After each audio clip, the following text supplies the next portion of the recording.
పాపం జిల్లాకు సంబంధించిన మంత్రి కోమటిరెడ్డి వెంకటరెడ్డి పాపం ఇంతకుముందు మీడియా ముందు మాట్లాడుతూ చాలా చెత్త మాటలు మాట్లాడాడు. రైతులు ఎవరిని ఉరికించి కొడతారు?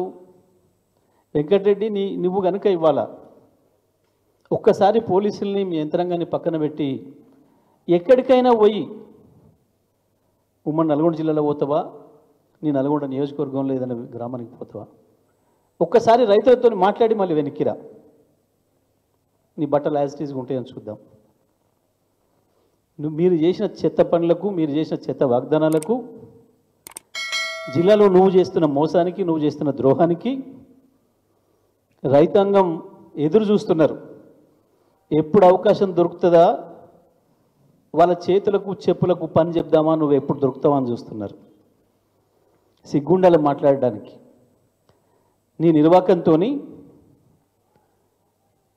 జిల్లా రైతాంగం మొన్న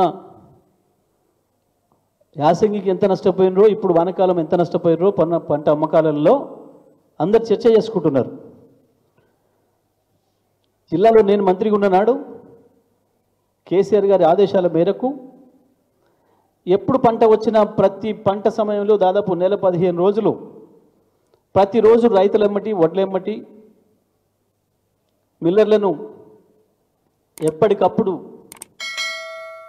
సిద్ధం చేస్తూ, కరోనా సందర్భంలో హమాలీలు లేకపోతే కూడా బయట రాష్ట్రాల నుంచి, బయట ప్రాంతం నుంచి హమాలీలను తెప్పించి ఎక్కడ కూడా ఒక నిమిషం కళ్ళాలలో ఆగకుండా కాంటా వేసిన వడ్లు మిల్లకు పంపించి మద్దతు ధర కంటే ఎట్టి పరిస్థితుల్లో ₹1 తక్కువకు అమ్మడానికి వీలైన పరిస్థితులలో పనిచేసి, తడిసిన ధాన్యాన్ని కూడా మిల్లర్లను రిక్వెస్ట్ చేసి, మీకు ఆ మందం నష్టం వస్తే ఇంకెక్కడైనా చూసుకోండి, కానీ రైతు ధాన్యాన్ని ఒక బస్తా ధాన్యం కూడా ఆపొద్దు అని చెప్పి కొన్ని సందర్భాల్లో మొలకెత్తిన ధాన్యాన్ని కూడా రైతుల నుంచి తీసి మిల్లర్లకు మాట్లాడి ఏదో ఒక పద్ధతుల్లో అమ్మిచ్చినాం, రైతు నష్టపోకుండా చూసినాం. కానీ సంవత్సర కాలంలో ఇప్పటికి 2 సార్లు రైతాంగం 1800, 1600, 1700 కూడా అమ్ముకోవాల్సిన దుస్థితి నువ్వు కల్పించినావు.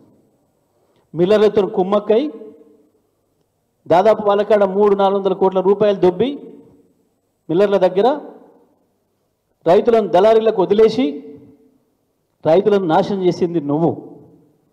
ఈ పోరాటాల జిల్లా శ్రీకాంతాచారి లాంటి చనిపోతే మాలాంటి వారు పదవులు త్యాగం చేసి తెలంగాణ చేస్తే నీ కుటుంబం దోసుకొని ఇవాళ కేసుల పాలై ఆ డైవర్ట్ చేస్తానికి రైతు దీక్ష అని ఇక్కడ అంట దీక్ష పెడతాడంట. సిగ్గుండాలి మీకు ఒకసారి. అసలు సొరంగా ఎందుకు పూర్తి చేయాలి దానికి ఆన్సర్ చెప్పు. రావణవేలను ఎందుకు చేయాలి ఆన్సర్ చెప్పు. ఆయన వచ్చి దీక్ష చేస్తా అంట, ఈయనంట పోస్టర్లు పెట్టుకున్నాడు నల్గొండలో. చెప్పుతాం కొడతారు రైతులు. ఇవాళ 1,00,000 రుణమాఫీ అన్నావు, 6 విడతలు చేస్తే బ్యాంకు వాడు వడ్డీ కిందకే పోయింది. మేము పైసలు లేకుండా నువ్వు చేసిన అప్పులకు వడ్డీలు కడుతున్నావు. 6,000 కోట్లు కట్టుకుంటా, జీతాలు 1వ తారీఖు ఇచ్చుకుంటా, ఆయన 15వ తారీఖు జీతాలు ఇచ్చేది. మేము దాన్ని ఇవాళ 21,000 మందికి 21,000 కోట్లు, 25 లక్షల మందికి 2 లక్షల లోపు, 1,80,000, 1,90,000, 1,50,000 ఉన్న వాళ్ళకు 21,000 కోట్లు వచ్చినాయా లేదా మీరే ఇక్కడ ఉన్న వాళ్ళు చెప్పాలి. వచ్చిన వాళ్ళు ఉన్నారా? ఇండా 1,90,000, 1,00,000 వచ్చినాయా? మిగిలినవి కూడా త్వరగా మిగిలిన వాళ్ళు అందరికీ ఇస్తున్నాం. రైతు భరోసా కూడా ఈ 28వ తారీఖు రోజు 100 ఎకరాలు ఉండని 12,000 లెక్క ఇస్తున్నాం. ఉపాధి హామీ కూలికి ఇలా 6,000 లెక్క ఒక ఇన్స్టాల్మెంటు, మళ్ళీ 3 నెలలకు మళ్ళీ ఒక 6,000. కనీసం ఉపాధి హామీలో 20 రోజులన్నా పని చేసి ఉన్న వాళ్ళు హైదరాబాద్ ఉన్న సరే 20 రోజులు చేస్తే చాలు 12,000 ఇస్తున్నాం. ఇవాళ 200 కరెంటు వాడే గుడిసెలకు ఉచితంగా 50 లక్షల కుటుంబాలు, అంటే ఇంటికి ముగ్గురు వేసుకున్న 1,50,00,000 మందికి కరెంటు బిల్లు లేదు. ఆర్టీసీకి నెలకు 300 కోట్లు పట్టి ఆడవాళ్ళందరూ ఇట్లా ధర్మేశ్వరమో, యాదగిరి గుట్టకో, ఏడికైనా గుట్టలకు పోవాలన్నా, దేవస్థానం పోవాలన్నా, బిడ్డల దగ్గర పోవాలన్నా కిరాయిలు లేవు. ఎన్నో కార్యక్రమాలు చేసుకుంటా ఇప్పుడిప్పుడే బయటపడదామని మా కనగాలు తిప్పర్తులు జూనియర్ కాలేజ్ తెచ్చుకున్నాం 12 కోట్లు పెట్టి. ఇవాళ సొరంగం గురించి మర్చిపోయి ఫస్ట్ నల్గొండ జిల్లా ప్రజలకు క్షమాపణ చెప్పి నువ్వు రైతు దీక్ష చేసుకో.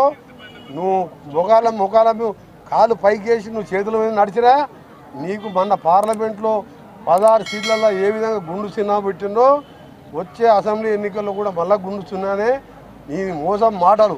దేవుడు ఏంటంటే కల్వకుంట్ల కుటుంబానికి మాటలు మాట్లాడేది ఒకటి ఇచ్చింది. ఆ మాటలకు కూడా కొన్ని బయటపడ్డాయి. ఇక ఇప్పుడు ఏమైందో ఢిల్లీలో ఏం జరిగింది, ఇప్పుడు కేటీఆర్ రోజు ఎక్కడ ఏ కోర్టుకు వేస్తున్నారో తెలుసు. అది చట్టంలో కోర్టులో ఉన్నది కాబట్టి న్యాయస్థానంలో ఉన్నది నేను మాట్లాడా.